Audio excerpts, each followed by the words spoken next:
What's going on YouTube for those that don't know me? My name is Ryan O'Neill.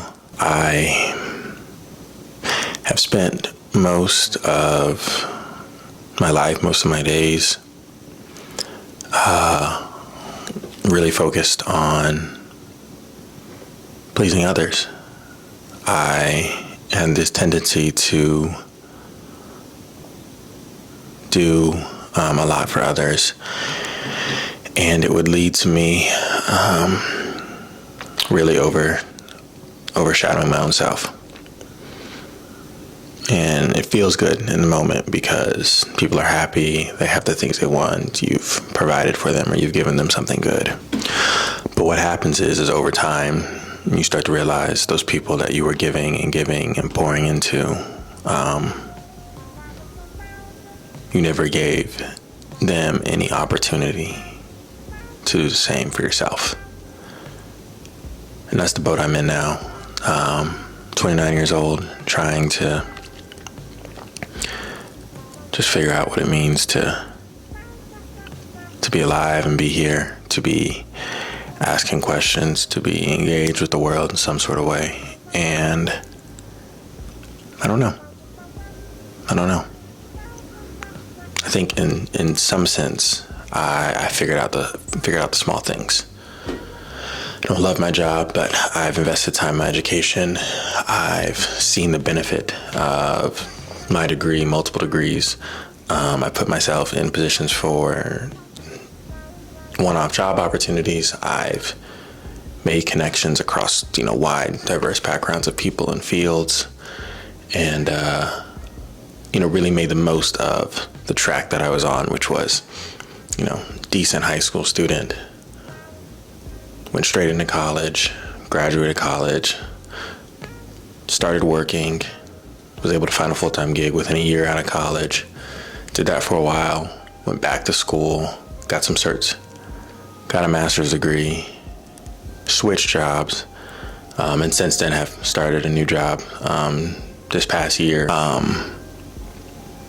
Along with that, I picked up some hobbies, coffee, writing, photography. There have been so many moments where I can say this was a pivot. This is when I learned. This is when I grew. This is when something took off for me personally. Every so often, though, I look back and I wonder,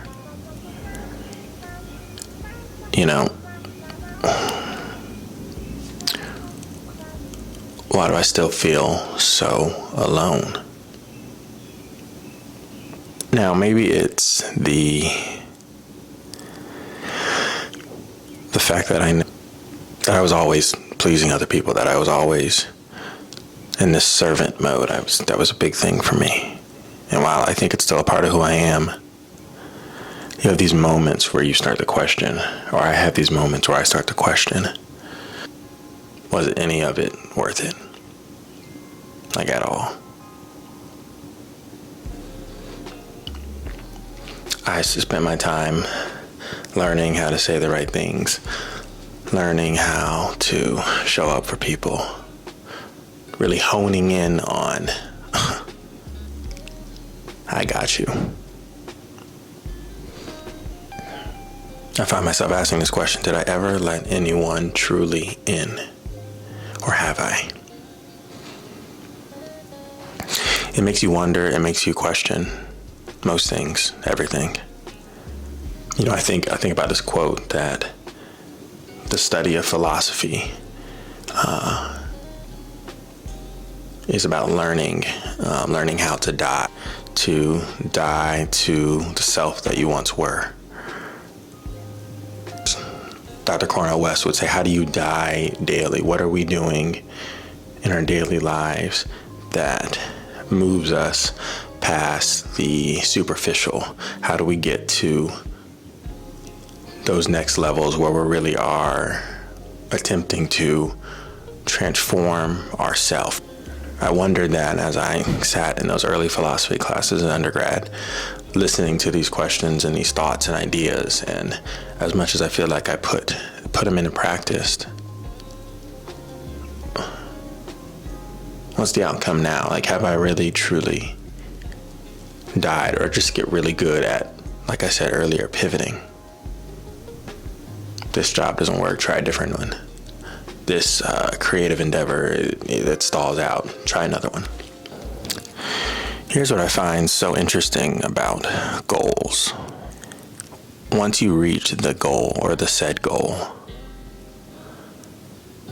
you have what science called this dopamine drop off. So you build up all this dopamine to get there. The process is enthralling. Arriving to that moment is the best part. I think it's called the arrival fallacy. But science also talks about it, that the anticipation of something is better than something itself. So that as you keep reaching towards goals, that's where the dopamine buildup is. That's where the excitement and the buildup comes from. But then the second you get there,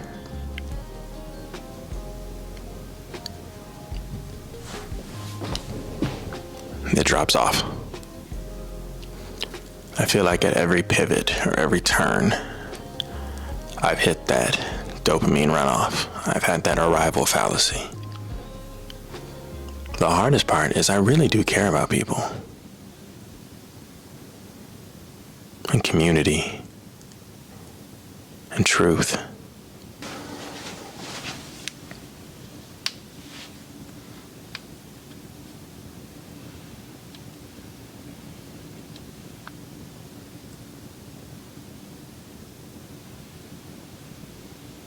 I think the final thought I have on this right now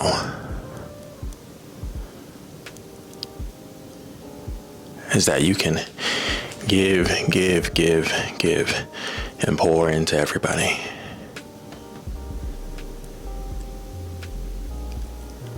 And it feels good to serve, and it feels good to love. I have these Christian values, I have these common good beliefs, I have all these things.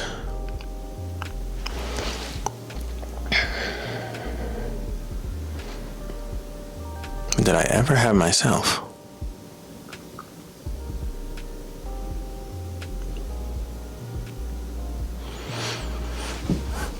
I don't think I did.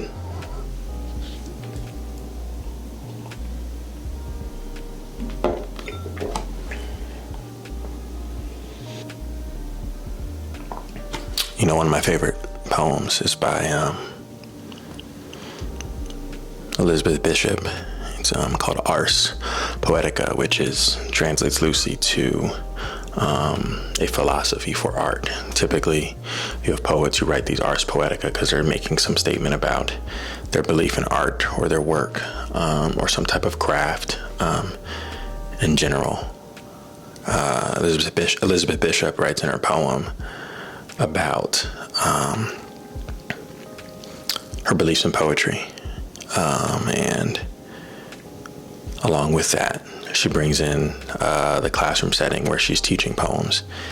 And at the end of it, she brings you along this journey over talking about the attention to detail, what poetry brings out of her, and how she finds it and where she finds it in the common things, the back of a bus, in the smile, in the eyes of someone, in a classroom. She hears it in her voice, and she ends the poem sort of framing it with a question. That poetry is a human voice. And are we not of interest to each other?